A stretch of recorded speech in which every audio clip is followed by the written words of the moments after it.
नमस्ते बच्चों। प्रथम नीट मास्टर में आपका स्वागत है। आज मैं आपको किंगडम माइकोटा के बारे में बता रहा हूँ। किंगडम माइकोटा को कॉमनली फंगाई कहते हैं। क्या कहते हैं इसको? फंगाई कहते हैं। Kingdom mycota unique kingdom of heterotrophic organism है। मतलब हेट्रोट्रॉफिक ऑर्गेनिज्म वो होते हैं जो अपना फूड खुद नहीं बनाते हैं, फूड के लिए दूसरों पर डिपेंडेंट रहते हैं, उनको हम हेट्रोट्रॉफिक ऑर्गेनिज्म कहते हैं। तो ये हेट्रोट्रॉफिक ऑर्गेनिज्म का किंगडम है। दूसरी बात, इसमें हम बोल रहे हैं यूनिक किंगडम है। कैसा किंगडम है? यूनिक किंगडम है। यूनिक टर्म लगाने के तीन रीजंस है। पहला कारण है डिस्टिंक्ट सेल वॉल। मतलब जो फंगाई है, फंगाई की सेल में डिस्टिंक्ट सेल वॉल होती, स्पष्ट सेल वॉल होती। लेक ऑफ क्लोरोफिल, इनके अंदर क्लोरोफिल नहीं होता है, इसलिए फोटोसिंथेसिस नहीं करते। फोटोसिंथेसिस नहीं करते हैं, इसलिए क्या है? हेट्रोट्रॉफिक ऑर्गेनिज्म है। अच्छा, इनमें मोड ऑफ न्यूट्रिशन एब्जॉर्प्शन, इनका न्यूट्रिशन एब्जॉर्प्शन का जो मोड है वो भी एक स्पेशल होता है। इसलिए इन तीन कारणों के कारण हम इसे क्या बोलते हैं? Unique kingdom of heterotrophic organism कहते हैं। इसके बाद अगर यदि हम बात करते हैं तो fungus so great diversity in morphology and habitat. मतलब जो फंगस है वो मॉर्फोलॉजी मतलब एक्सटर्नल अपीयरेंस, बाहर से जो मॉर्फोलॉजी होती है अपीयरेंस में बहुत ज्यादा डाइवर्सिटी शो करती है। और किसमें? हैबिटाट में। हैबिटाट मतलब जहां पर ये रहती है, तो अलग अलग हैबिटाट में ये रहती है, इसका निवास स्थान अलग अलग होता है। अच्छा, मॉर्फोलॉजी में बात करें तो क्या बोले? डिफरेंट फॉर्म्स होते हैं, इनके अलग अलग फॉर्म होते हैं। उसमें से हम देख रहे हैं यूनिसेल्यूलर है और एक कौन सा है? मल्टी सेल्यूलर फॉर्म है। यूनिसेल्यूलर फॉर्म में हमें यीस्ट मिल जाएगी, मल्टी सेल्यूलर फॉर्म में हमें मशरूम मिल जाएगी। फिर इसके बाद हम बात करते हैं हैबिटाट की। हैबिटाट में बात करते हैं तो एक कॉस्मोपॉलिटन्स है। कॉस्मोपॉलिटन्स का मतलब होता है वर्ल्ड वाइड। मतलब फंगस आपको वर्ल्ड वाइड मिलेगी। वर्ल्ड वाइड मीन्स सब जगह। सब जगह मतलब कहाँ कहाँ? एयर में, वाटर में, सॉइल में, ऑन एनिमल्स, ऑन प्लांट, सब में ये मिल जाएगी। तो इसलिए इसको हम क्या बोलते हैं? कॉस्मोपॉलिटन्स है। कॉस्मोपॉलिटन्स के बाद बात करें इनके रहने के बारे में, कहाँ पर रहना, कहाँ पर ग्रो करना पसंद करती, कैसा एनवायरनमेंट में जहां पर ये ग्रो करना। तो fungi prefer to grow in warm and humid area. कहाँ पर रहना पसंद करेगी? वार्म एंड ह्यूमिड एरिया में रहना पसंद करेगी। मतलब जहां पर नमी होगी और गर्मी होगी वहां पर ये बहुत आसानी से ग्रो कर जाएगी, है ना। तो हम ये बात कर रहे हैं इसमें रेफ्रिजरेटर की। रेफ्रिजरेटर में हम फूड आइटम्स को उसके अंदर रखते हैं, वेजिटेबल्स वगैरह रेफ्रिजरेटर में रखते हैं। क्यों रखते हैं? उसका कारण है रेफ्रिजरेटर का टेम्परेचर जो है कूल होता है, कूल टेम्परेचर होता है और ह्यूमिड होता है। जबकि फंगस की ग्रोथ के लिए कैसा चाहिए? वार्म एंड ह्यूमिड एनवायरनमेंट चाहिए। यहाँ पर कूल्ड है और कैसा? ह्यूमिड एनवायरनमेंट है। कूल्ड एनवायरनमेंट होने के कारण फंगस यहाँ पर ग्रो नहीं कर पाती। फंगस के साथ साथ बैक्टीरिया भी ग्रो नहीं कर पाते, बैक्टीरिया भी ग्रो नहीं कर पाएंगे। इसलिए food item prevent from bacterial and fungal infection से। तो रेफ्रिजरेटर में अगर हम रख देते हैं फूड आइटम्स को तो वो खराब नहीं होते इतनी जल्दी। खराब न होने का कारण क्या है? क्योंकि वहां पर बैक्टीरिया और फंगस की ग्रोथ नहीं हो पाती है, इसलिए। नेक्स्ट हम इसके बाद बात कर रहे हैं फंगस के स्ट्रक्चर की। फंगस के स्ट्रक्चर की बात करें तो एक फंगल स्पोर है।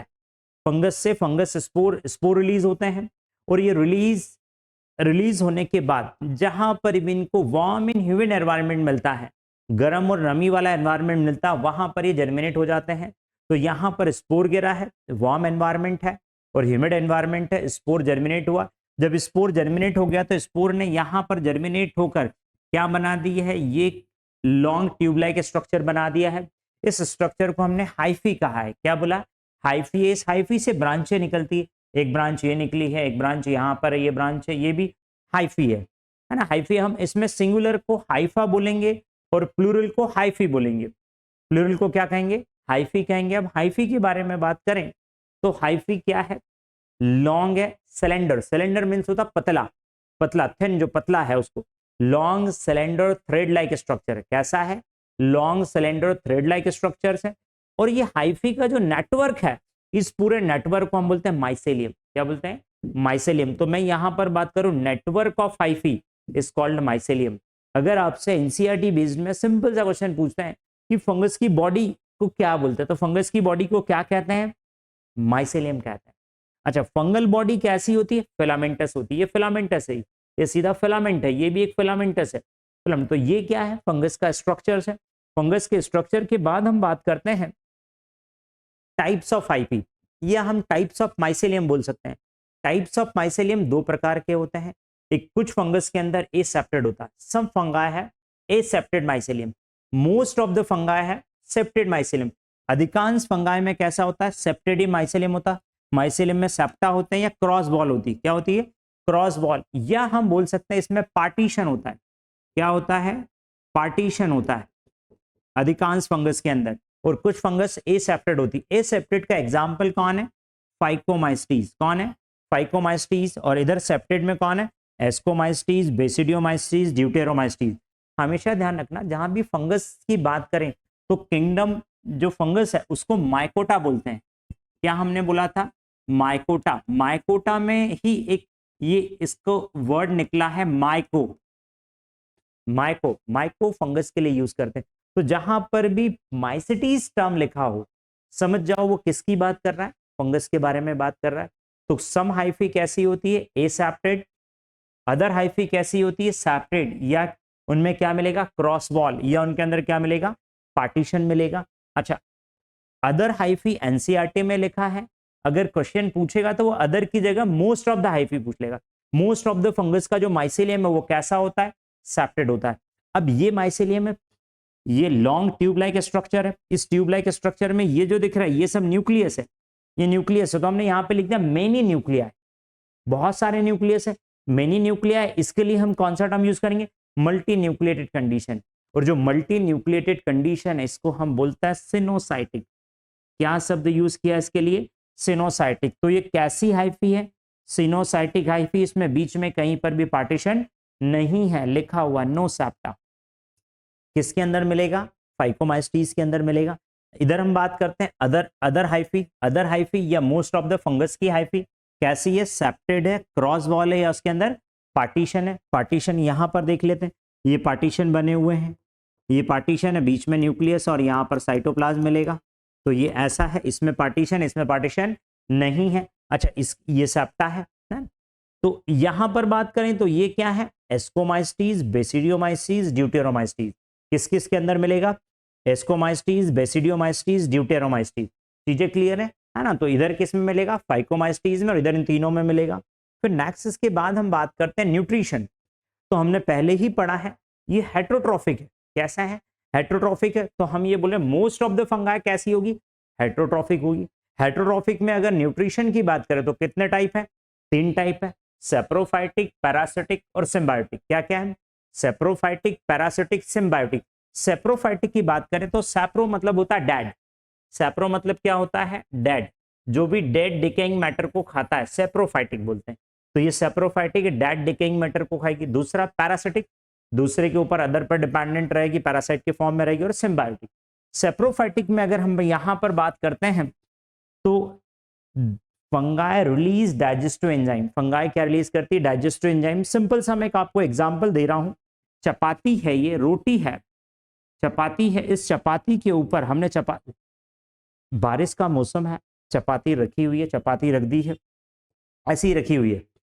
नम एनवायरमेंट रहता है, फंगस के स्पोर हवा में रहते हैं और वो स्पोर चपाती के ऊपर गिर गए। किस पर गिर गए हैं, चपाती पर स्पोर्स गिर गए हैं। चीजें क्लियर है, ये चपाती के ऊपर स्पोर गिर गए हैं। अब ये स्पोर धीरे से जर्मिनेट होंगे, जर्मिनेट हो गए यहाँ पर, जर्मिनेट होकर यहाँ क्या बना लेंगे, माइसेलियम बना लेंगे। और ये जो माइसेलियम है इससे डाइजेस्टिव एंजाइम रिलीज होंगे। किसके ऊपर, चपाती के ऊपर। चपाती के ऊपर इससे क्या रिलीज होंगे, डाइजेस्टिव एंजाइम। डाइजेस्टिव एंजाइम में fat digestion, carbohydrate, protein digestion. तो वो क्या करेंगे, चपाती में डाइजेस्ट कर देंगे चपाती को। कार्बोहाइड्रेट है तो कार्बोहाइड्रेट को डाइजेस्ट कर देंगे, फैट है तो फैट को डाइजेस्ट कर देंगे, प्रोटीन है तो प्रोटीन को डाइजेस्ट कर देंगे। जो भी चीजें वहां पर हैं उसको डाइजेस्ट कर देंगे। डाइजेस्ट करने के बाद जैसे अगर कार्बोहाइड्रेट डाइजेस्ट हुआ या स्टार्च डाइजेस्ट हुआ तो उससे ग्लूकोज बना और इनकी बॉडी से ग्लूकोज का एब्जॉर्प्शन हो जाएगा, माइसेलियम ग्लूकोज को एब्जॉर्ब कर लेगा। यही चीजें लिखी हुई। Fungi release digestive enzyme in their surrounding medium.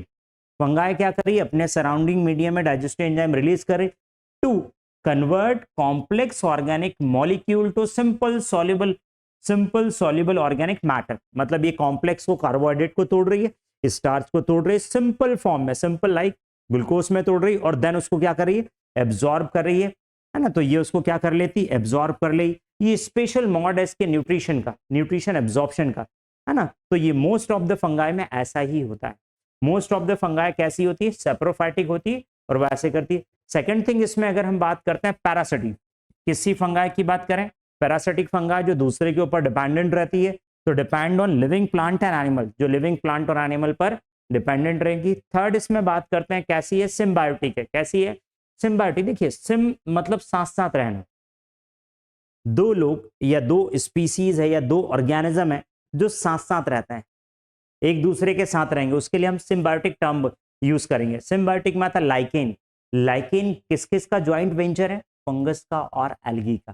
Fungus और एल्गी दोनों साथ साथ रहती है लाइकेन के।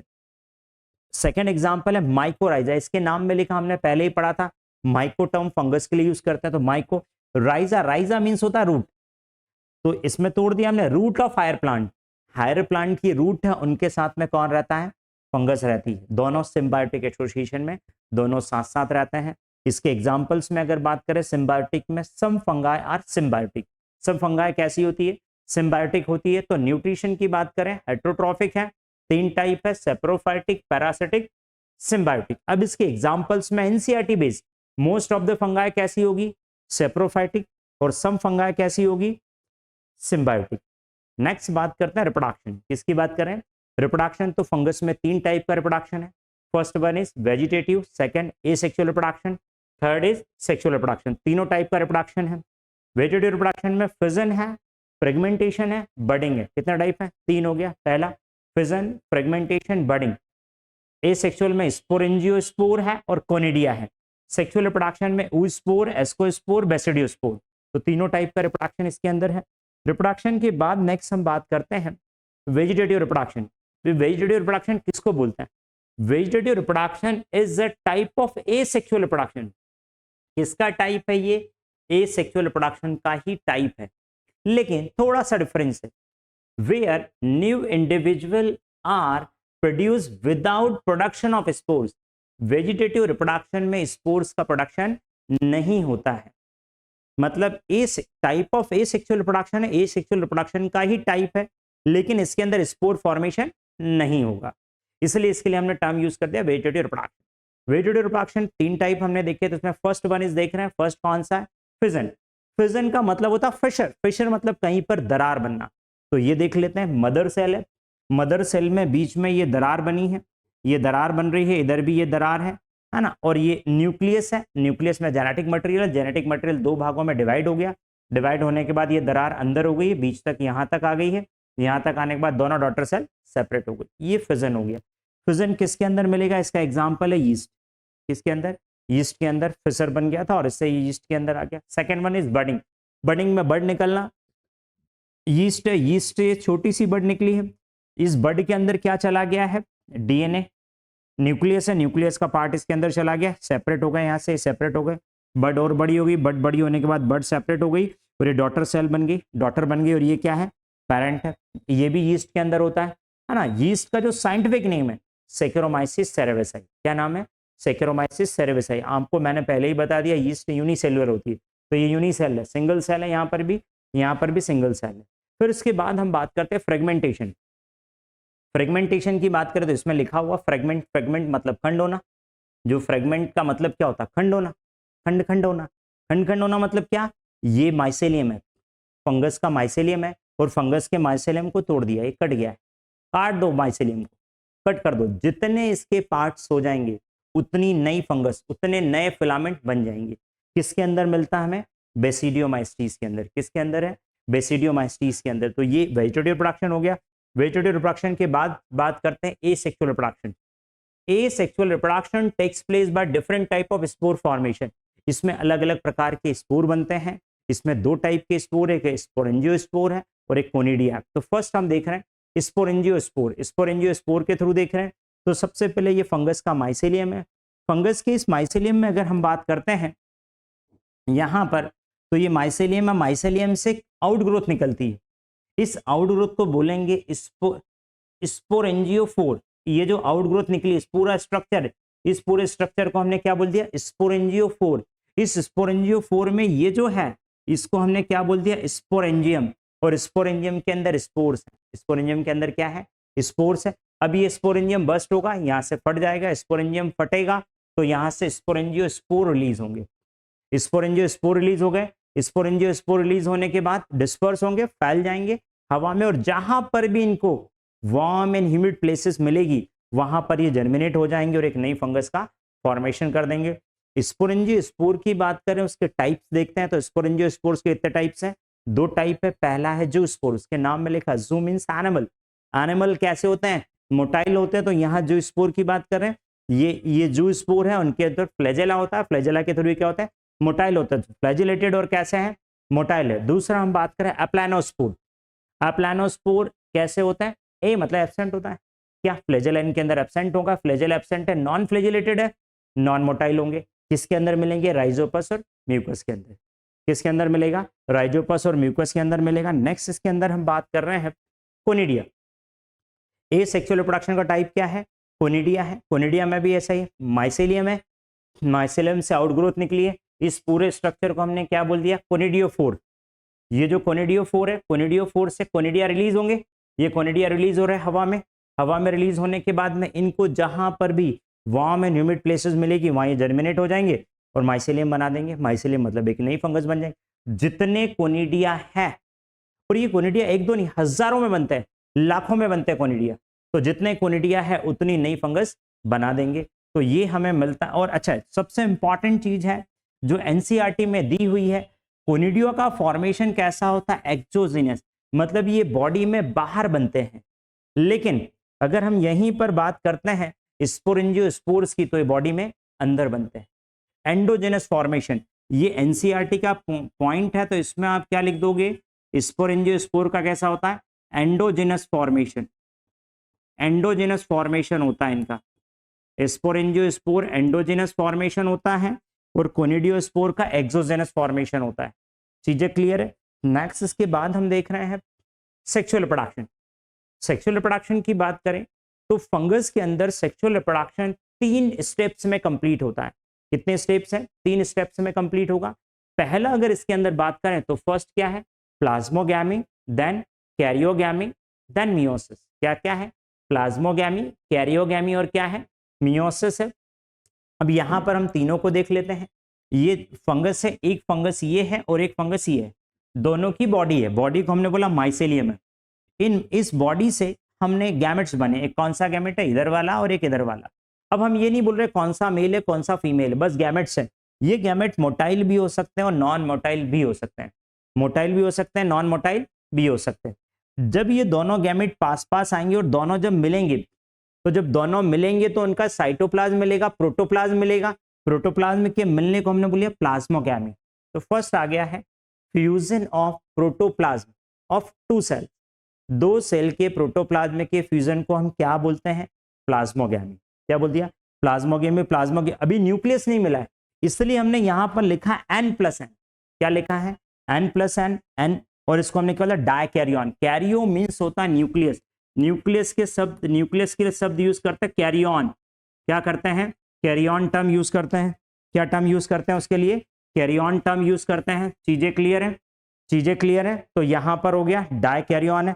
2 न्यूक्लियर प्रेजेंट होते हैं। कितने न्यूक्लियर प्रेजेंट है? 2 न्यूक्लियर प्रेजेंट है। और इस फेज को हम डायकैरियोटिक फेज बोलेंगे। क्या बोलेंगे इसके लिए? हम डायकैरियोटिक फेज बोलते हैं। अब दोनों की इसके बाद में न्यूक्लियस का फ्यूजन होगा। फ्यूजन ऑफ न्यूक्लियस को हम क्या बोलेंगे? कैरियोगैमी। दोनों का न्यूक्लियस फ्यूज होगा, कैरियोगैमी हो गई। डिप्लॉयड न्यूक्लियस बन गया, तो हमने इसको बोला डिप्लॉयड न्यूक्लियस। और ये जो पूरा स्ट्रक्चर बना, इस पूरे स्ट्रक्चर को हम बोलते हैं जाइगोट। जाइगोट बोलेंगे। जाइगोट के अंदर मियोसिस होगा और मियोसिस के बाद हैप्लॉइड स्पोर्स बन जाएंगे। एक जाइगोट एक है, उससे 4 सेल्स बनेगी, तो 4 हैप्लॉइड स्पोर बन गए। स्पोर का डिस्ट्रीब्यूशन होगा। स्पोर जहां पर भी उनको फेवरेबल कंडीशन मिलेगी वहां स्पोर जर्मिनेट हो जाएंगे और नई फंगस का फॉर्मेशन कर देंगे। चीजें क्लियर? तो यहां पर ये क्या हो गया है? Sexual reproduction. अच्छा, अब इस सेक्सुअल रिप्रोडक्शन में सबसे इंपॉर्टेंट चीज क्या है? सबसे इंपॉर्टेंट चीज है अदर फंगाई और सम फंगाई। जो एग्जाम्पल्स इसके अंदर लिखे हैं, कुछ फंगस जो होती है उनके अंदर प्लाज्मोगैमी, कैरियोगैमी, मियोसिस तीनों कंटिन्यू होते हैं। मतलब प्लाज्मोगैमी होगी, देन कैरियोगैमी होगी, देन मियोसिस होगा। मतलब सम फंगाई, कुछ फंगस ऐसी हैं जिनके अंदर क्या है? प्लाज्मोगैमी, कैरियोगैमी एंड मियोसिस तीनों एक साथ चलता है। मतलब एक के बाद एक होता है। प्लाज्मोगैमी हुई, कैरियोगैमी हुई, मियोसिस हुआ, स्पोर बने, डिस्पर्सल हो गया, बात खत्म हो गई।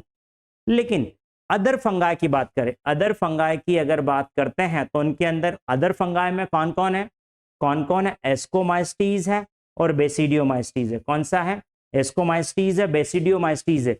इनमें अगर बात करें तो फर्टिलाइजेशन की इन दो स्टेप्स कौन कौन सी है, प्लाज्मोगेमी और कैरियोगेमी। कौन कौन सी है, प्लाज्मोगेमी और कैरियोगेमी के बीच में प्रोलॉन्ग गैप होता है, इनके बीच में गैप होता है और एक स्टेज आती है जिसका नाम है डायकैरियोटिक फेज। क्या नाम है, डायकैरियोटिक फेज। ये दो इंपॉर्टेंट चीजें हैं इसके अंदर जो हमें सेक्सुअल साइकिल में याद रखनी है। क्या याद रखना है, सम फंगस ऐसी होती है जिनमें प्लाज्मोगेमी, कैरियोगेमी और मियोसिस तीनों एक साथ होता है, और फाइकोमाइस्टीज और बेसिडियोमाइस्टीज में प्लाज्मोगेमी और कैरियोगेमी के बीच में एक फेज आती है जिसको हम क्या बोलते हैं, डायकैरियोटिक फेज बोलते हैं। चीजें क्लियर है, यहाँ पर फंगस का इंट्रोडक्शन फिनिश हो गया। इसके आगे की चीजें अपन नेक्स्ट लेक्चर में पढ़ेंगे। Thank you so much.